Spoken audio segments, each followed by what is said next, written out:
A atividade aqui proposta parte do propósito de trabalhar com dobradura, fazendo uma analogia com uma cobertura de um telhado. Então, aqui eu tenho um plano, né?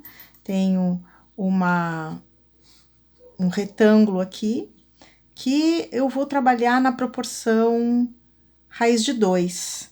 Então, vou desenhá-lo em projeção horizontal, vou desenhar aqui esse retângulo, um retângulo raiz de 2. Para eu determinar um retângulo raiz de 2, basta que eu parta de um quadrado e logo faça a projeção da sua diagonal. Então, aqui eu vou definir um quadrado.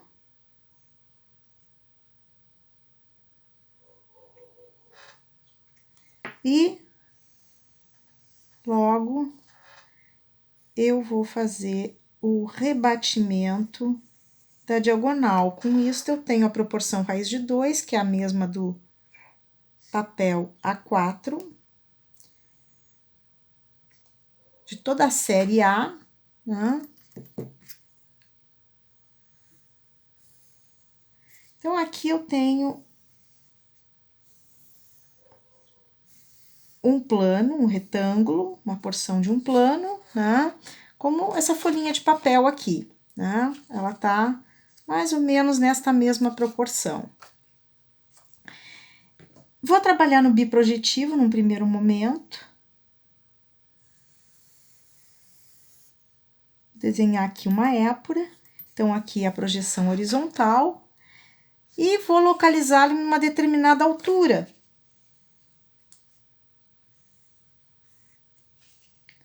Então, aqui eu tenho essa folhinha esticada. Vou dar um nome aqui, A, B, C e D, em projeção horizontal. E aqui eu tenho A idêntico a D e B idêntico a C, né? Sempre buscando a lógica de que se nós dobrarmos a épura, né? Dobrarmos essa folha exatamente na linha de terra, nós temos a restituição, né, do biprojetivo, do diedro, como se eu estivesse aqui no primeiro diedro. Então, se eu tenho uma folhinha aqui, eu estou trabalhando, né, com a restituição. Isso aqui é o que está efetivamente no espaço. Eu projeto em projeção vertical e em projeção horizontal, e aí eu tenho, então, já não preciso mais dessa folhinha, posso trabalhar só com a sua representação. Então, aqui essa folhinha está esticada. Bom, agora eu pretendo fazer uma dobradura. E vou tentar fazer uma dobradura, por exemplo, de um telhadinho de 2 águas, exatamente no meio. Vou trabalhar com essa lógica inicialmente, ó. Dobrei, né? Então, o que vai acontecer? Se eu dobro e vou manter essa mesma folha, vai acontecer isso aqui, ó, dependendo da altura que eu for colocar aqui, né? Lá vai me aparecer alguma coisa projetada assim, né? E evidentemente a projeção aqui horizontal vai diminuir, né? Porque eu tô dobrando, tô fazendo esse movimento aqui. Então, como é que eu calculo isto, né? Então, no momento que eu defini que a altura que eu quero desta cumieira, desse telhado, né, que ângulo que eu quero aqui, ou que altura, posso definir uma coisa ou outra, eu vou decidir, então, como que ficará a minha projeção horizontal. Então, o que eu vou fazer? Vou olhar já aqui, ó, como eu faço esse movimento, vou fixar lá e vou dobrar assim, vou fazer todo esse movimento aqui, ó, né? E vou desenhar exatamente o que eu quero. Vou manter os beirais alinhados aqui, então eu vou fixar e só vou movimentar aqui sem deformar o meu plano. Meu plano vai continuar com a mesma dimensão, somando as 2 águas. Então, eu vou, se eu quero uma cumieira exatamente no meio, eu vou fazer aqui né, calcular o meio, que com o meio eu consigo fazer uma mediatriz, abro um pouquinho a mais, venho aqui, vou trabalhar sempre com o compasso. Então, aqui estaria exatamente o centro. E agora eu vou, com esse centro, eu vou fixá-lo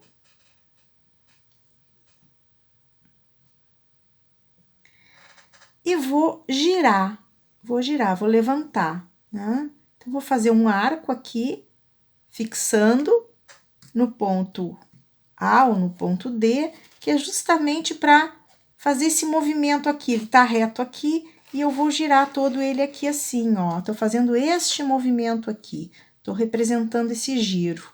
Então, com isso, eu vou definir agora que altura que eu quero. Digamos que eu quero que, para ter uma relação proporcional, eu vou utilizar exatamente esse complemento aqui, né, para gerar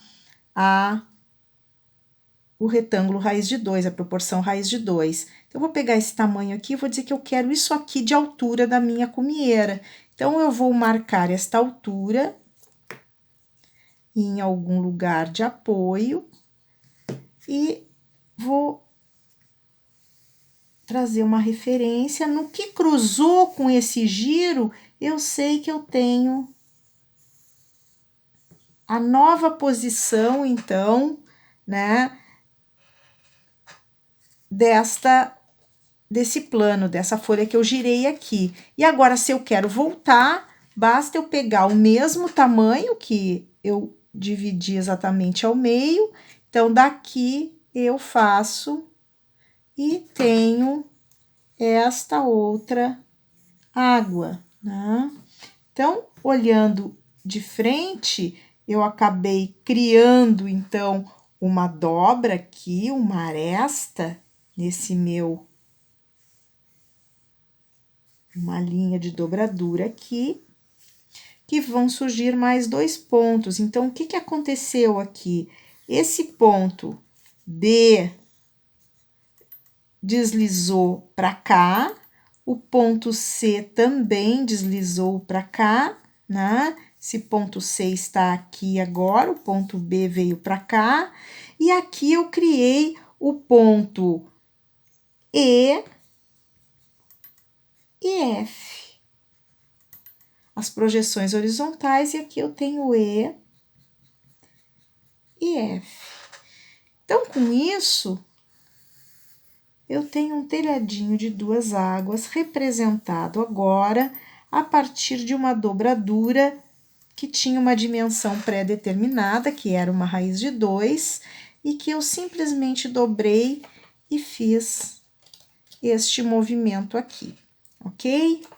Então, aqui ao lado, o que que eu vou fazer?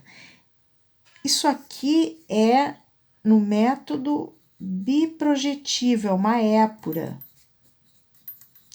E agora, eu vou fazer a mesma representação em projeção cotada.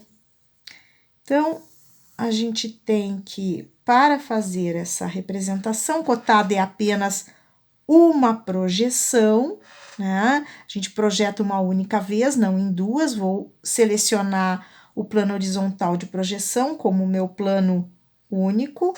Vou reproduzir, porque é exatamente o mesmo desenho, porque eu só estou considerando que o objeto está sob esse mesmo plano aqui.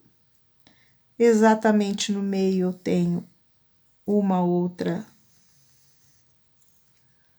linha e eu tenho A, E, B, D, F, C. Bem, aqui eu consigo interpretar com a combinação desses 2 desenhos. Se eu tenho aqui medidas de largura e profundidade, aqui eu tenho a informação de alturas, então eu tenho as 3 dimensões, eu compreendo perfeitamente esse objeto aqui.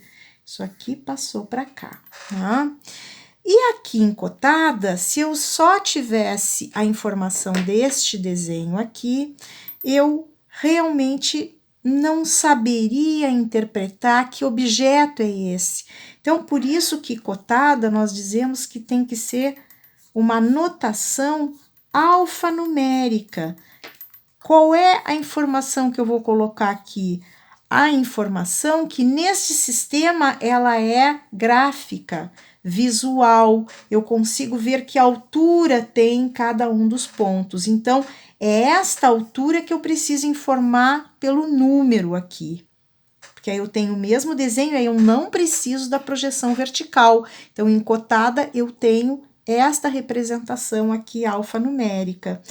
Para tudo isso, é fundamental que eu tenha a minha escala gráfica para eu poder traduzir em número, né? Eu preciso ter essa leitura e eu preciso saber que tamanho é isso aqui. Se esse objeto que eu estou representando efetivamente é esse pedacinho de papel, ou eu estou representando o telhado de uma casa que pode ter, sei lá, 8 metros de largura aqui e profundidade aqui, então teria, sei lá, se aqui eu tenho 8, né? Isso aqui deu quase, não chegou a dar um quadrado, né? Então, vamos ver mais ou menos que escala que eu vou colocar. Então, eu vou dar uma escala gráfica para dar a ideia de dimensão. Então, se eu tenho uma escala gráfica aqui que eu vou usar para os dois desenhos, vou botar um 0 aqui e vou entender, então, o que é que eu estou representando. Se eu estou trabalhando numa escala de 1 para 1, é este objeto aqui mesmo, e eu pegar um escalímetro e decidir que isso aqui está em centímetro, então aqui eu vou ter 1, 2, 3, 4, 5, 6 centímetros, digamos que aqui eu tenha 6 centímetros, tá? Então, aqui eu vou dizer que eu tenho também a unidade vai ser centímetro, uma escala gráfica pode ser esta aqui. Então, aqui eu tenho 6, né? Já sei que eu tenho 6 aqui. Vamos ver se cabe efetivamente, se eu estou pensando certo. Então, 1, 2, 3, 4, 5 e 6. Eu tenho 6 centímetros aqui. Então, se isso aí é verdade, vou ver quanto que vai dar agora em termos de altura, que é o que eu estou precisando aqui colocar. Então, vamos lá, eu vou ter 2,2, digamos. Então, quem tem cota 2,2? O ponto A, o ponto D, o ponto B e o ponto C. E agora aqui, 2,2, vamos lá, eu vou uma unidade, 2, 3, 4,3, digamos, vou aproximar 4,3.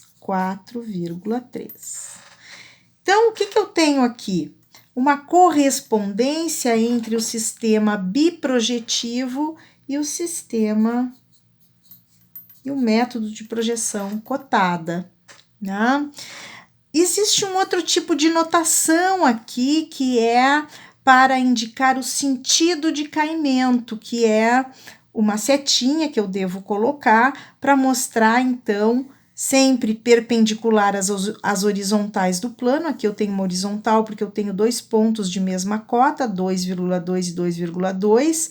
O sentido de caimento da água de um telhado é sempre perpendicular, em função da força da gravidade, né? E as horizontais, porque é sempre o caminho mais curto que a água tem de percorrer. Tá? Então, eu vou ter uma setinha para cá e outra para lá. Por quê? Porque aqui eu tenho uma cumieira de 4,3, é um ponto mais alto que cai para lá. Então, com isso aqui, eu consigo ter uma compreensão deste objeto. E neste sistema, eu estou visualmente já compreendendo porque eu associo 2 desenhos. Aqui eu tenho um só.